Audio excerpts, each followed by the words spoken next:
Livro dos Espíritos, Introdução ao Estudo da Doutrina Espírita, título 2, Alma, Princípio Vital e Fluido Vital. A outra palavra, sobre a qual igualmente devemos entender-nos, porque é uma das chaves de toda a doutrina moral e tem suscitado numerosas controvérsias, por faltar de uma acepção bem determinada. É a palavra alma. A divergência de opiniões sobre a natureza da alma provém da aplicação particular que cada qual faz desse vocábulo. Uma língua perfeita, em que cada ideia tivesse a sua representação por um termo próprio, evitaria muitas discussões.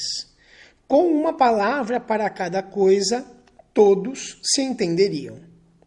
Segundo uns, a alma é o princípio da vida orgânica material. Não tem existência própria e se extingue com a vida. É o puro materialismo. Nesse sentido, e por comparação, dizem de um instrumento quebrado que não produz mais som, que ele não tem alma. De acordo com esta opinião, a alma seria um efeito e não a causa. Outros pensam que a alma é o princípio da inteligência, agente universal de que cada ser absorve uma porção. Segundo estes, não haveria em todo o universo senão uma única alma, distribuindo fagulhas para os diversos seres inteligentes durante a vida. Após a morte, cada fagulha volta à fonte comum, confundindo-se no todo, como os córregos e os rios retornam ao mar de onde saíram. Esta opinião difere da precedente em que, segundo esta hipótese, existe em nós algo mais do que a matéria, restando qualquer coisa após a morte, mas é quase como se nada restasse, pois, não subsistindo a individualidade, não teríamos mais consciência de nós mesmos. De acordo com esta opinião, a alma universal seria Deus, e cada ser uma porção da divindade. Esta é uma variedade do panteísmo. Segundo outros, enfim, a alma é um ser moral, distinto, independente da matéria e que conserva sua individualidade após a morte. Esta concepção é incontestavelmente a mais comum, porque sob um nome ou outro, a ideia desse ser que sobrevive ao corpo se encontra em estado de crença instintiva e independente de qualquer ensinança, entre todos os povos, qualquer que seja o seu grau de civilização. Essa doutrina, para a qual a alma é causa e não efeito, é a dos espiritualistas. Sem discutir o mérito dessas opiniões, e não considerando senão o lado linguístico da questão, diremos que essas três aplicações da palavra alma constituem três ideias distintas, que reclamariam cada uma um termo diferente.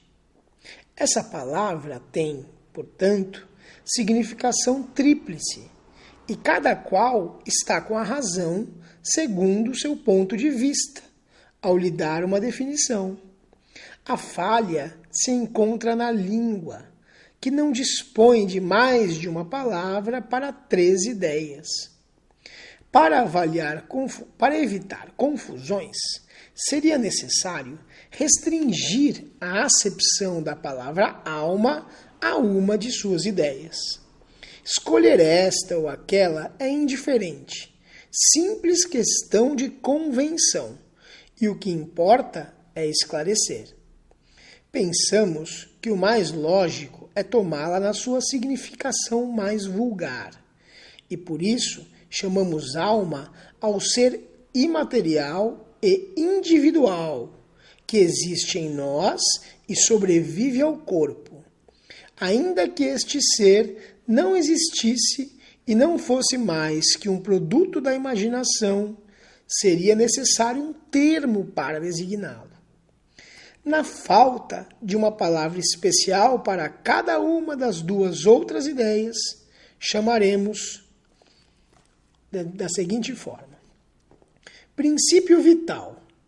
O princípio da vida material e orgânica, seja qual for a sua fonte, que é comum a todos os seres vivos, desde as plantas ao homem.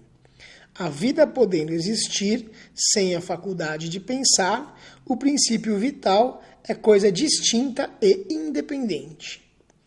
A palavra vitalidade não daria a mesma ideia. Para uns, o princípio vital é uma propriedade da matéria, um efeito que se produz quando a matéria se encontra em dadas circunstâncias. Segundo outros, essa ideia é a mais comum, ele se encontra num fluido especial, universalmente espalhado, do qual cada ser absorve e assimila uma parte durante a vida. Como veremos, os corpos inertes absorverem a luz. Este seria, então, fluido vital, que, segundo certas opiniões, não seria outra coisa senão o fluido elétrico animalizado, também designado por fluido magnético, fluido nervoso e etc.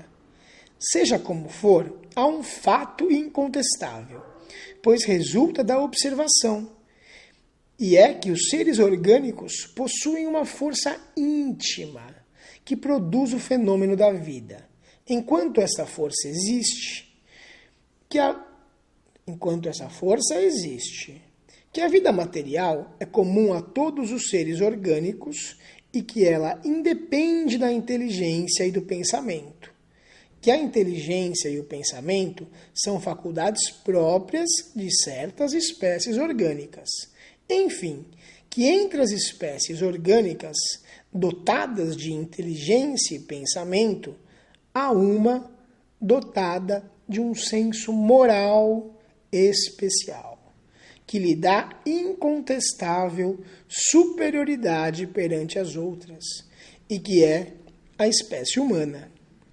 Compreende-se que, com uma significação múltipla, a alma não exclui o materialismo nem o panteísmo. Mesmo o espiritualista pode muito bem entender a alma segundo uma ou outra das duas primeiras definições, sem prejuízo do ser material distinto, a qual dará qualquer outro nome. Assim, essa palavra não representa uma opinião, é um proteu que cada qual ajeita a seu modo e que dá origem a tantas disputas intermináveis. Evitaríamos igualmente a confusão, mesmo empregando a palavra alma nos três casos, desde que lhe ajuntássemos um qualificativo para especificar a maneira pela qual a encaramos, ou a aplicação que lhe damos. Ela seria, então, um termo genérico, representando ao mesmo tempo o princípio da vida, da inteligência e do senso moral, que se distinguiriam pelo atributo, como o gás, por exemplo, que se distingue ajuntando-lhe as palavras hidrogênio, oxigênio e azoto. Poderíamos dizer, e talvez fosse o melhor, a alma vital para designar o princípio da vida material, a alma intelectual para o princípio da inteligência e a alma espírita para o princípio da nossa individualidade após a morte. Como se vê, tudo isso é questão de palavras, mas questão muito importante para nos entendermos. Dessa maneira, a alma vital seria comum a todos os seres orgânicos, plantas, animais e homens. A alma intelectual seria própria dos animais e dos homens, e a alma espírita pertenceria somente ao homem.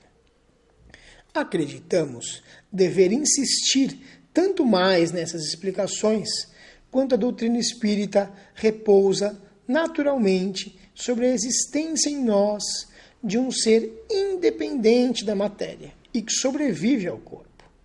Devendo repetir frequentemente a palavra alma no curso dessa obra, tínhamos de fixar o sentido em que a tomamos, a fim de evitar qualquer engano. Vamos agora ao principal objetivo desta instrução preliminar.